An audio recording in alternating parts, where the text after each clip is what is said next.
In these difficult and confusing days of March 2020, when we should all be practicing social distancing, I go around the internet trying to explore solitaire, print and play games so that I can share some information about games that you can play without leaving your house, and actually that you can get without leaving your house. Sometimes you can print them. The game that I show you today, actually, you don't even have to print it. Once you know the rules, so you can keep the rules on the screen in front of you, then you simply draw a grid with some symbols on a sheet of paper, and you're good to go. This game is called Temple Antics. It is a game where you explore an ancient temple, and you're trying to find an idol, and you're also you start from the place where you parachuted, you're looking for the idol, and then you're trying to reach the airplane, and you're trying to do so before the time runs out, or before you die. You place a die there to indicate your starting and maximum health of 6. If it goes down to 0, you lost the game. Again, if too much time passes, you also lose the game. Also, the game will be divided into 3 phases, indicated by different phases of the sun. The more time goes by, the harder the game gets. The game is a single page, but actually I had some problems printing it. I printed this nice, sharp-looking image, and I couldn't fit it entirely in the sheet of paper, so the bottom got cut out, so that's not good, because I do need information that's being cut out there. Then I made the image larger, actually just taking the bottom and making it into a board, because I had the rules here handy anyways, and it turned out that when you enlarge the image, you lose resolution, and the text at the bottom becomes really hard to understand. And so fall into a trap, find a backpack, take a shortcut, that's fine, but about what the text is. So actually, well, I made my own interpretation. I made notes here of what I think those things say. If I'm wrong, well, I'm wrong, but I played the game this way, and I try to enjoy playing it this way. So that's how I'm going to teach it to you. Now, Temple Antics. You start here and you place a mark there. Well, you acknowledge that your mark is there. You place a 6-sided die there to indicate your starting health. Then each turn, and let's use this one instead. Or I guess you can use this one instead. Next turn, you will roll 2 dice. And those 2 dice, you need to place 1 in the next tile section and 1 in the encounter section. Once you do so, you simply resolve the first mark and draw whatever it is there based on your selection, and then you resolve the encounter indicated by, again, the die that you place there. If you roll doubles, you can choose to re-roll, because that will leave you otherwise no choice. So suppose that I'm here, we start here, and that I roll a 6 and a 4. A 6 and a 4. The 4 would be this one. I decide to move into this one here. You can rotate, you can put the walls any way you want, and so I just draw a wall there. That would be the 4, and then the 6, as explained to my little player aid, is I fall into a trap and I lose 1 point of life because it's early in the day, so I simply adjust my life there. I also make a sign here to indicate that I moved into that space. Then I roll again and say I roll a 4 and a 5. This is really good result, by the way. I always try to look for 4 and 5. Because 4 or 5, if you place it here, they do not do extremely much.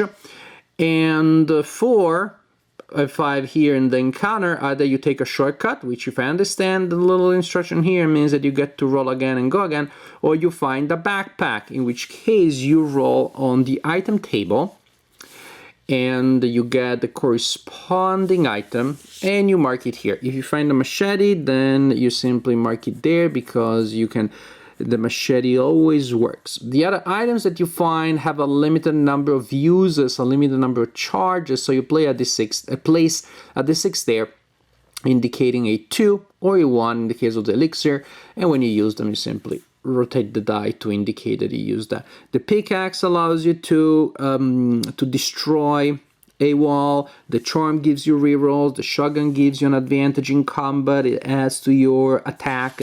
You have a base attack of 1, and let's see what that means. Because suppose that now I'm rolling a 3 and a 2, and for whatever reason I really wanna not to use the 3 here. I want to use the 2, so I place the 2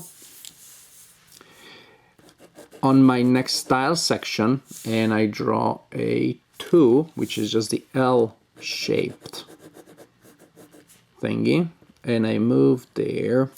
But then I place the 3 on the other result, which is I get attacked by a beast. I have to enter combat. On a 1, I get attacked with a beast, but it's a sneak attack, so the beast has 1 point damage. To resolve combat, very simple. I roll a die, I cross-reference the result that I rolled with the phase of the day that I'm in, remember that thing? And that gives me the damage that the beast is trying to give me. From that damage, I subtract my combat value, which starts with 1, can be increased by weapons, and so simply the difference between the damage rolled here and my base attack is the number of health points that I lose, and I record that. As I go around the map, I can find also items. If I enter a location with an item, I can take it. Suppose that that is the case, so I go there. Now I mark that I have a pickaxe, and I can use it twice, and then maybe later I go to an area that's, let's say, 5 in the movement thing. That means no walls.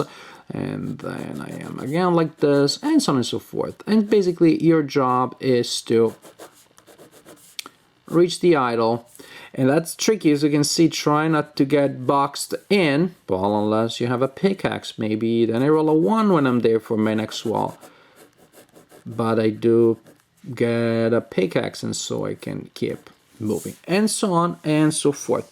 If you manage to reach the idle space and then the airplane space before the game is over, or before you die, then you lose the game. No, if you manage to reach that before you die, or too much time passes, then you win the game. Come on, let's try to be a little more optimistic and less grim. But of course, solitaire game, you want to die a lot, otherwise the game is not challenging. And maybe this is the only quote-unquote complaint that I have, that the game, either you lose it very early. I use it like when I'm in this area, usually I lose it before I reach the idol, or I don't lose it at all. There are times where the game is more of a breeze. And you know what? If you start finding that the game is too easy, then start with 5 health, indicate that as your maximum health, and well, good luck with that one. Because I cannot imagine possibly when and how you would lose based on this result, on too much time going by, because when I lost, it was fairly on, was usually towards the first half of the game, and because of loss of health. Sometimes I also die right in front of the airplane, mind you, but it's mainly either early on or you win.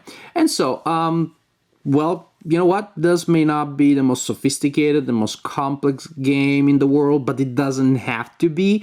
What it is, what it can be, is simply a game where you draw a grid on a piece of paper, you mark these symbols here, and then you roll some dice, and then roll another grid on the same piece of paper, and then on the other side, try to be environmentally friendly. Oh, I didn't talk about these 2 things because I never used them. These are caves. They allow you to teleport from one to the other.